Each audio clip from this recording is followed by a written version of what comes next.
Bonjour à tous. Avec les composants dynamiques, on peut bien évidemment réaliser des animations simples, mais aussi on peut réaliser des animations séquencées avec donc plusieurs actions en un seul clic. Prenons le cas d'une voiture qui serait dans un garage avec des portes, bien sûr. Et donc l'idée, c'est dans un seul clic d'ouvrir les portes du garage et ensuite de faire sortir la voiture. Alors on va commencer par deux animations simples et après on fera l'animation séquencée. Alors concernant déjà la voiture sont ses berlines, et ce qui est intéressant de voir, ce qui nous importe, c'est qu'au niveau des axes, eh bien, l'axe vert est dans l'axe longitudinal de la voiture et l'origine de la voiture, l'origine des axes est à l'arrière de la voiture. Donc, si on veut faire animer cette voiture, on va dans composants dynamiques. Donc vous avez la berline avec tous ces sous-composants dont on ne s'occupera pas pour cette animation. On va ajouter un attribut, c'est la position de la voiture qui va être selon l'axe Y, et on va ajouter également l'attribut onClick qui va nous permettre de déclencher l'animation. Pour cela, il faut trouver la fonction qui va bien, et la fonction, c'est la fonction animate. Voilà, donc on va insérer la fonction, l'attribut c'est Y, et on va faire passer Y de la valeur 0, c'est-à-dire la valeur dans laquelle est la voiture actuellement, à la valeur 1500, on est en centimètres, donc ça veut dire qu'on va déplacer la voiture de 15 mètres, en fait la sortir du garage et la laisser devant le garage. Voilà. Donc si on regarde ça,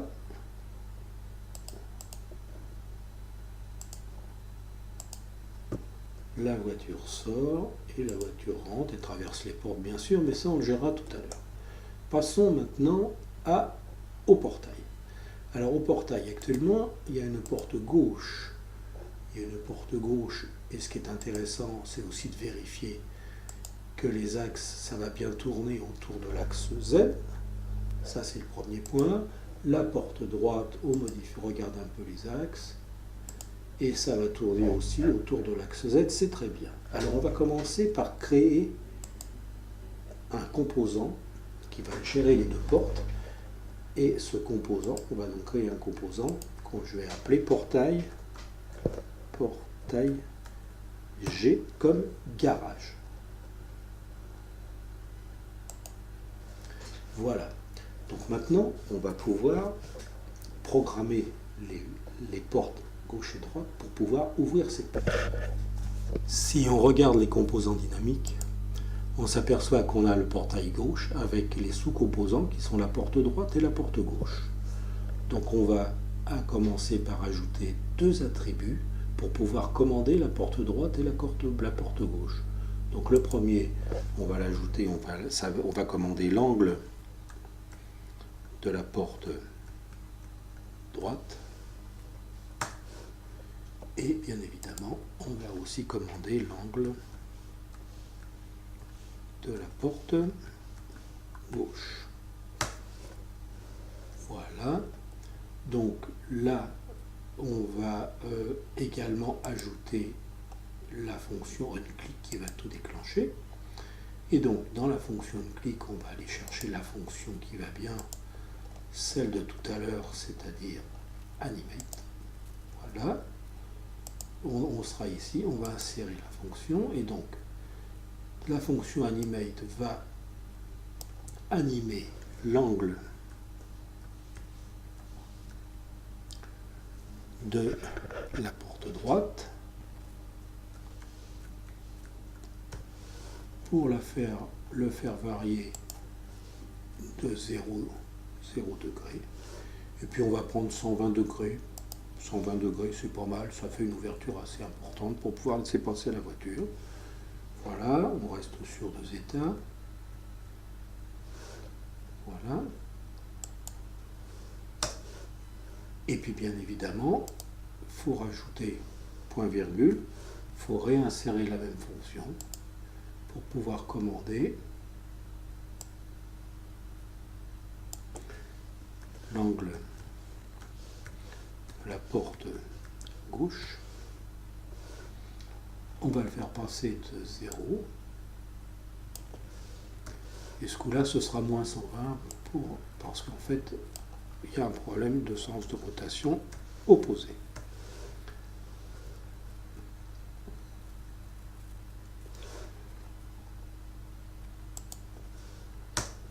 Voilà, donc en fait, avec OnClick, on va donner des valeurs à angle de porte droite et angle de porte gauche. Maintenant, il faut commander vraiment la porte droite et la porte gauche.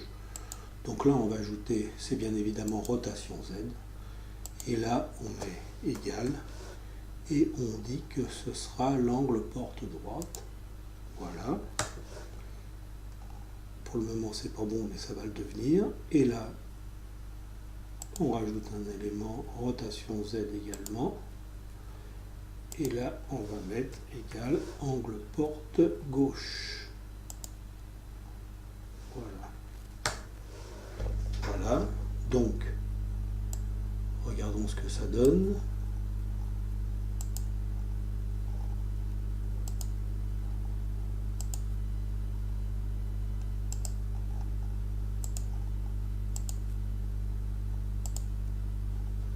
Voilà. Et voilà. Si c'était en rouge tout à l'heure, c'est que je n'avais pas initialisé les valeurs. Il aurait fallu initialiser les valeurs en mettant ici 0 et 0. Voilà.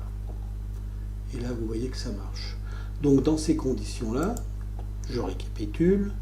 On a des composants dynamiques, le portail, d'un côté, le portail qui s'ouvre et qui se ferme, la voiture qui avance et qui recule.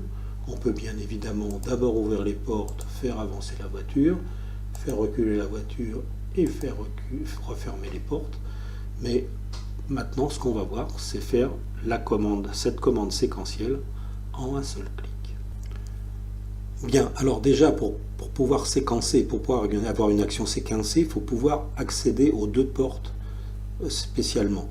Donc, j'ai supprimé le composant portail de garage, et j'ai donc la porte droite, la porte gauche, et j'ai aussi la voiture. Donc, dans un premier temps, je vais définir un composant qui rassemble les trois éléments dont je vais avoir besoin pour l'animation. Donc, on va créer un composant que je vais appeler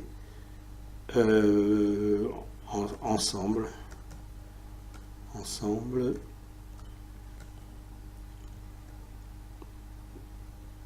porte et voiture.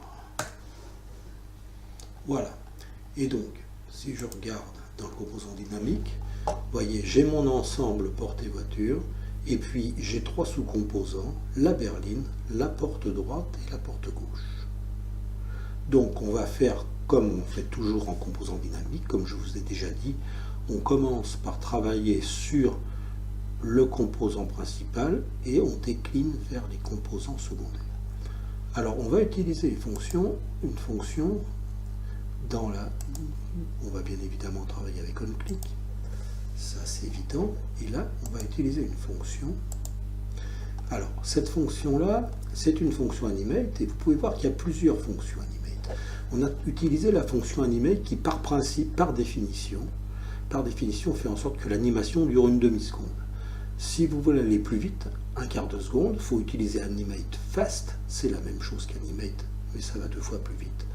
Et si vous voulez aller moins vite, c'est-à-dire en 1 seconde, il faut utiliser la fonction animate slow, c'est la même chose.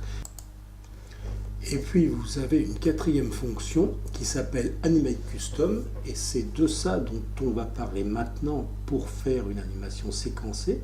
Vous voyez qu'il y a beaucoup plus de paramètres, donc ça mérite qu'on s'y attarde un petit peu avant de lancer la programmation.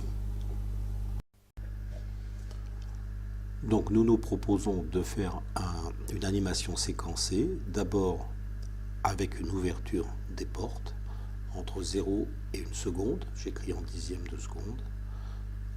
Ce sera suivi d'une petite pause de 3 dixièmes de seconde. Et ensuite le déplacement de la voiture qui va durer 3 secondes. On arrive à 43 dixièmes au total. Et ça, ce sera pour le déplacement de la voiture. On aura besoin donc de données utilisateurs, une première limite, limite 1,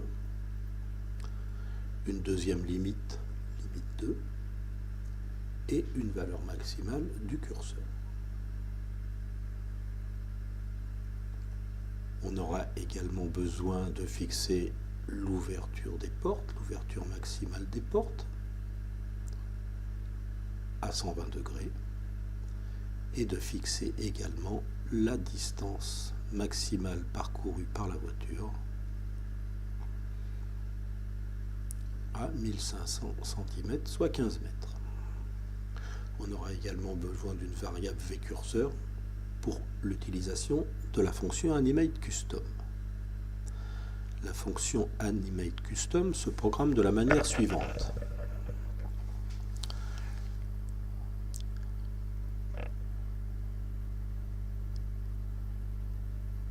Dans un premier temps, donc la valeur vCursor, la variable vCursor entre cotes.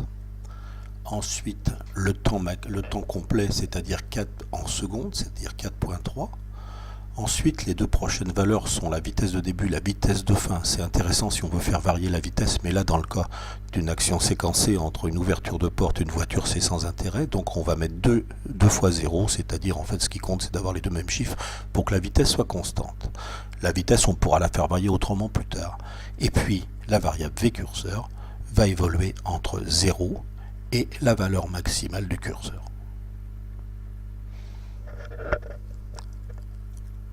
Voilà, nous avons donc paramétré la fonction AnimateCustom. vCursor va évoluer entre 0 et la valeur max du curseur. Maintenant, il va falloir faire par des variables intermédiaires l'interface entre l'évolution de vCursor et puis l'ouverture des portes d'une part et le déplacement de la voiture d'autre part. Donc passons à la définition des variables intermédiaires. D'abord, l'ouverture des portes. On va avoir une condition if. Si vCursor est supérieur à la limite 1, on sera à l'ouverture des portes, on restera à 120 degrés, les portes auront été ouvertes et doivent rester à 120 degrés.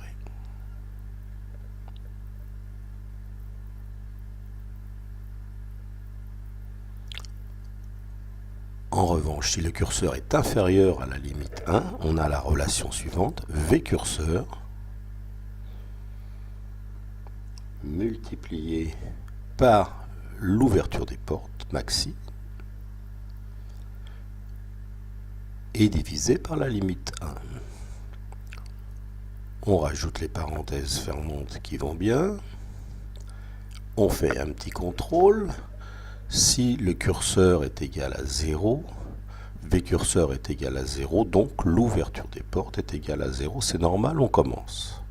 Ensuite, si le curseur est égal à limite 1, on a la limite 1 multipliée par l'ouverture max des portes et divisée par limite 1, donc on arrive bien à 120 degrés, on est bon.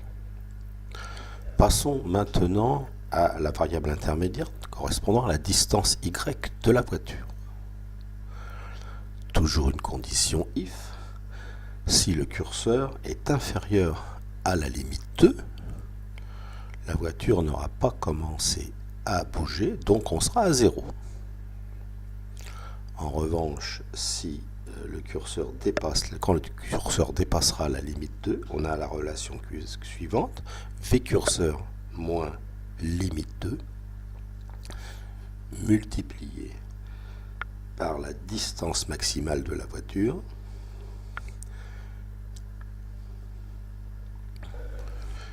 et divisé par la valeur maximale du curseur, en l'occurrence 43, moins la limite 2.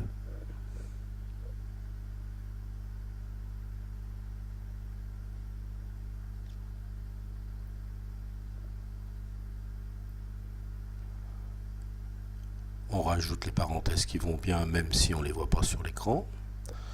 On fait un petit contrôle de cohérence.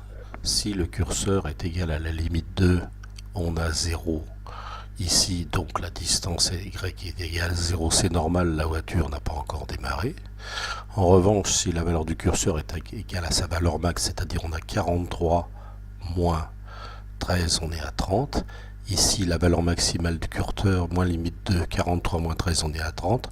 30 multiplié par 1500 et divisé par 30, ça donne 1500. On est bon. Donc voilà, on a défini les valeurs des valeurs intermédiaires de l'ouverture des portes et du curseur. Maintenant, il faut les appliquer aux paramètres des composants porte et voiture pour pouvoir faire effectivement le mouvement. Mais ça, on va le voir directement dans SketchUp. Donc, on retourne dans SketchUp. Nous revoici donc dans SketchUp pour continuer la programmation de cette animation. Je sélectionne le composant dynamique composé lui-même de la voiture et des deux portes. Je vais dans la fenêtre attribut du composant et je me mets en plein écran pour avoir une meilleure visibilité. J'ai saisi tout ce que j'avais écrit précédemment manuellement. Donc on retrouve la fonction Animate Custom avec la variable vCursor, les 4.3 secondes d'animation et la valeur maximale du curseur. Ensuite, j'ai les données utilisateurs qui me permettront de cette manière-là de pouvoir venir les modifier facilement si jamais quelque chose ne me plaisait pas.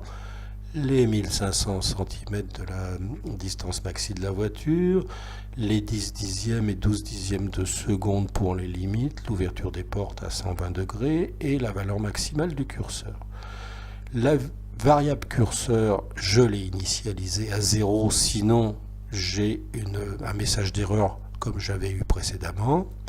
Et donc, pour les variables intermédiaires, et bien là, c'est la fonction if qui avait été développée précédemment, à savoir, si le curseur est supérieur à la limite 1, et bien les portes restent ouvertes à 120, sinon leur ouverture évolue linéairement par rapport à vCursor.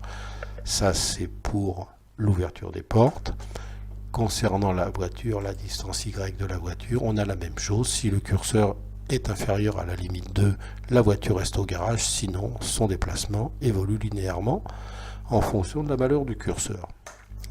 Reste à intégrer ces variables intermédiaires dans les variables des composants berline, porte droite, porte gauche pour pouvoir faire bouger ces éléments. Dans la berline, je vais ajouter la position Y, c'est selon l'axe Y qu'on travaille. Et puis donc, la position Y va être égale à la distance Y de la voiture. Voilà. Il y a une petite parenthèse en trop là, je vais l'enlever.